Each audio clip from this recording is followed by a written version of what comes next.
नमस्कार दोस्तों, education HR study में आपका स्वागत है। दोस्तों, पिछले वीडियो में मैंने महिला बाल विकास के प्रति जो वीडियो बनाया था उसमें मैंने धारा बताई थी आईपीसी की धारा। एक होती है आईपीसी की धारा, एक होती है सीआरपीसी की धारा। ये धारा दोनों अलग अलग होती है। जैसे आईपीसी की धारा के अंदर क्या आता है, मैंने आपको कल भी एक छोटा सा ट्रिक बताया था, लसन का ताप। यानी धारा 354, सिर्फ 354 में क्या है, ले मानी लजा भंग करना, लजा भंग करना। दोस्तों, सिर्फ छोटे छोटे ट्रिक को फॉलो करें, उससे आपको ये धारा पूरी याद हो जाएगी। लजा भंग करना, ए का मतलब होता है सैमानी यौन उत्पीड़न होने पर सैमानी सजा का प्रावधान। तो धारा 354 ए में क्या है, धारा 354 ए में है सजा का प्रावधान। धारा 354 ए में क्या है, सजा का प्रावधान। इसके बाद में आता है न मानी धारा 354 बी में मैंने कल बताया था कि किसी स्त्री को नग्न या वस्त्रहीन करने पर उस पर कौन सी धारा लगती है, तो धारा लगती है 354 बी। यानी इस धारा के 354 बी के तहत वस्त्रहीन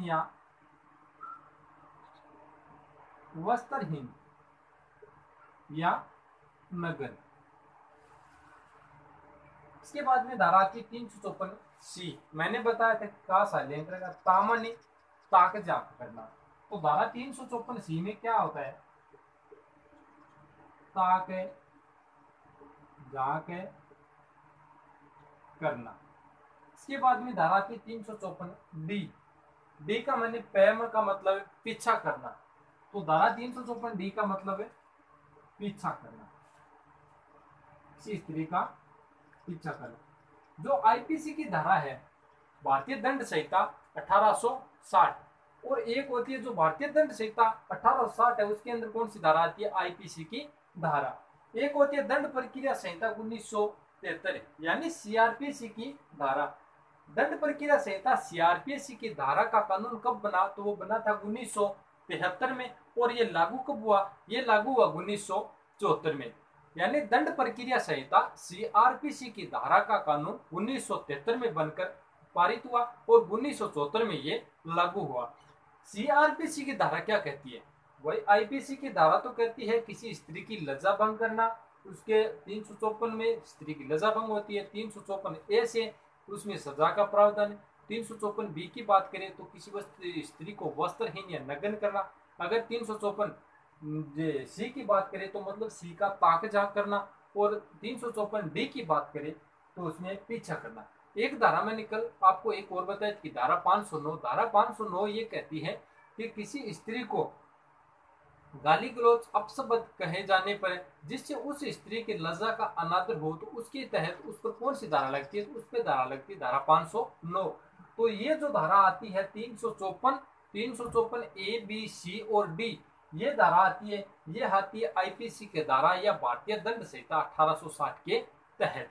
इसके बाद में धारा होती है सीआरपीसी की धारा। सीआरपीसी की धारा का कानून है वो, ये इसको जैसे पढ़े थे, भारतीय दंड प्रक्रिया संहिता सीआरपीसी की धारा का कानून कब बना, तो ये कानून बना था 1973 को, और ये लागू कब हुआ, तो ये लागू हुआ 1974 को। इसके बाद में सीआरपीसी की धारा के अंदर आती है धारा 376 से शुरू होकर धारा 376 ए, धारा 376 बी, इसके बाद में धारा 376 ए बी, इसके बाद में धारा 376 सी, इसके बाद में धारा 376 डी, और इसके बाद में धारा 376 डी ए, और इसके बाद में धारा 376 डी बी, और धारा 376 ई। तो इस धाराओं के बारे में अलग अलग विवरण है। जो मैंने सीआरपीसी की धारा का ट्रिक मैंने आपको कल बता दिया था कि लसन का ताप, लज्जा भंग करना, सजा का प्रावधान, और उसके बाद में जो वस्त्रहीन या नग्न करना, उसके बाद ताक जाक करना, पीछा करना, ये धारा थी, ये थी आईपीसी की धारा। आज बात करते हैं सीआरपीसी की धारा। सीआरपीसी की धारा होती है धारा 376 ए। इसके लिए आपको छोटा सा ट्रिक फॉलो करना है, और ये है बसपा 12 में एसडी 16 में 12 बार, बसपा 12 एसडी 16 में 12 बार, बसपा 12 SD 16 में 16, यानी बसपा 12 SD 16 में 12 पावर। 2-4 बार बोलोगे लाइन याद हो जाएगी। अगर लाइन याद हो गई तो पूरी धारा एक साथ कंप्लीट हो जाएगी। तो इसके ब का मतलब होता है धारा 376 का मतलब है बलात्कार। बलात्कार शब्द का विवरण है, जो बलात्कार नाम है वो कौन सी धारा के तहत होता है, तो वो होता है बलात्कार कौन सी धारा के अंदर लगता है, धारा 376 के अंदर, सिर्फ और सिर्फ धारा 376 के अंदर। इसके बाद में बात आती है कि धारा 376A, मैंने बताया बेईमानी बलात्कार, यानी धारा 376 बलात्कार। इसके बाद है सहमानी सहमति, यानी धारा 376A कहती है कि किसी स्त्री को उसकी सहमति के बिना उसे डरा धमकाकर या उसके परिजनों को मृत्यु का भय दिखाकर किया गया यौन उत्पीड़न क्या होता है, बलात्कार होता है।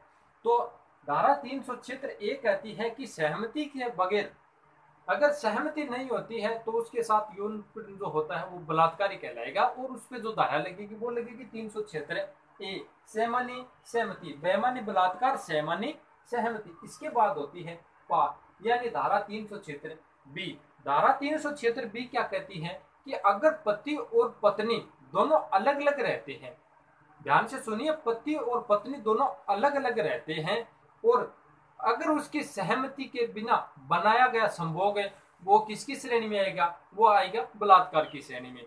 अगर पति और पत्नी किसी वाद विवाद से अलग अलग रह रहे हैं और उसकी सहमति के बगैर उस पे जो संभोग बनाया जाता है तो बलात्कार की श्रेणी में आएगा, और उस पे जो धारा दायर होगी वो धारा दायर होगी 376B।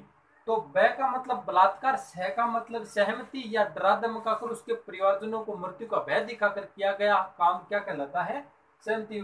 376A के अंदर बलात्कार, अगर पति पत्नी अलग रह रहे हैं और उसकी सहमति के बगैर जो संभोग बनाया गया वो किसकी श्रेणी में आएगा, तो वो आएगा बलात्कार की श्रेणी में, उस पर धारा लगेगी 376B।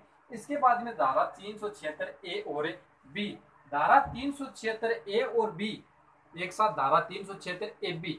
धारा 376AB कहती है कि अगर किसी स्त्री जो जिसकी उम्र 12 वर्ष से कम है, किसी 12 वर्ष से कम उम्र की लड़की के साथ बनाया गया संभोग है, किस धारा के अंदर दायर होगा, तो वो धारा लगेगी उस पर 376AB।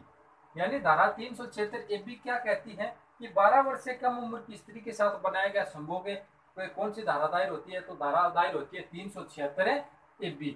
इसके बाद में धारा मैंने बताया था कि मैंने ब का बलात्कार, स का सहमति, पी का बसपा बलात्कार, सहमति और पति पत्नी, ये आपकी मैं समझता हूँ कि तीनों समझ में आ गए होंगे कि बलात्कार सहमति के बिना, बलात्कार हो गया 376 में, 376A में हो गया सहमति के बिना या डरा धमकाकर उसके परिवारजनों की मृत्यु का भय दिखाकर। इसके बाद मैंने भी बताया कि अगर पति पत्नी दोनों अलग रह रहे हैं और अगर सहमति के बिना वो संभोग बनाते हैं तो वो बलात्कार की श्रेणी में आएगा। इसके बाद में धारा 376AB कहती है कि किसी 12 वर्ष की कम उम्र की लड़की के साथ बनाया गया संभोग है तो वो किस में आएगा, वो आएगा बलात्कार की श्रेणी में आएगा। इसके बाद में धारा 376C, सी का मतलब समझ लेना सरकारी, सी का मतलब मैं आपको एक बार और सुना, धारा 376C, सी का मतलब है सरकारी। यह मैंने बताया था आपको, 12 वर्ष वाली भी आ गई, धारा 376A भी आ गई, मैंने ये तीन बताया था, 376A और B इस बसपा में आ गए। 12 की बात करें तो 376AB जो 12 वर्ष से कम उम्र की लड़की के साथ बनाया गया संभोग बलात्कार था। इसके बाद में बात आती है एस, एस मानी मतलब है सरकारी, एस का मतलब है सरकारी, यानी किसी सरकारी संस्था के कर्मचारी, चाहे वो किसी जेल का संस्थापक हो, चाहे वो किसी सरकारी हॉस्पिटल का संस्थापक हो, किसी भी सरकारी संस्था के अंदर जो जिसके अधीन वो महिलाएं काम करती है और उस महिलाओं के साथ जोर जबरदस्ती किया गया जो बलात्कार है, उस पे जो धारा दायर होगी तो उस पे धारा दायर होगी 376C। यानी किसी सरकारी संस्था का गवर्नमेंट एम्प्लॉयमेंट, अगर किसी संस्था सरकारी कर्मचारी जो किसी भी संस्था में जिसके अधीन वो कोई महिलाएं काम करती है या उस संस्था के अधीन महिलाएं काम करती हैं और उस महिलाओं के साथ किया गया संभोग किसकी श्रेणी में आएगा, तो वो बलात्कार की श्रेणी में आएगा और उस पर जो धारा लगेगी वो धारा लगेगी 376A। मैंने यहाँ तक दोस्तों मैंने आपको बताया बसपा यानी बलात्कार, सहमति और पति पत्नी। इसके बाद में बसपा 12, बसपा 12, बसपा 12, एस का मतलब सरकारी, डी का मतलब हो गया डबल और 16 का मतलब हो गया 16 वर्ष से कम उम्र, यानी बसपा 12 एस डी 16 में 12 बार, बसपा 12 में, बसपा 12 एस डी 16 में 12 बार।